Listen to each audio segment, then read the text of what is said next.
Masih bingung APOA itu apa? Daftarnya di mana ya?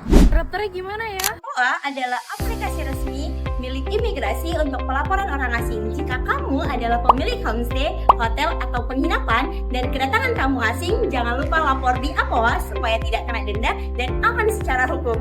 Gini nih cara pelaporannya. Berikut adalah tutorial pendaftaran APOA. Yang pertama, silahkan kunjungi website apoa.imigrasi.go.id. Jika belum memiliki akun, silahkan klik daftar di sini dengan memasukkan alamat hotel kalian, nomor HP, dan juga email. Untuk login, silahkan cek inbox kalian untuk aktivasi email. Jika kamu kedatangan tamu asing, silahkan klik tombol check-in, lalu lanjut untuk men-scan paspornya, dan bisa dilakukan secara manual dengan cara mengupload foto paspor tamu. Kemudian, jika tamu kalian selesai menginap, silahkan cari nama tamu di daftar tamu aktif, lalu klik check out. Untuk informasi lebih lanjut, silahkan hubungi pelayanan dan informasi.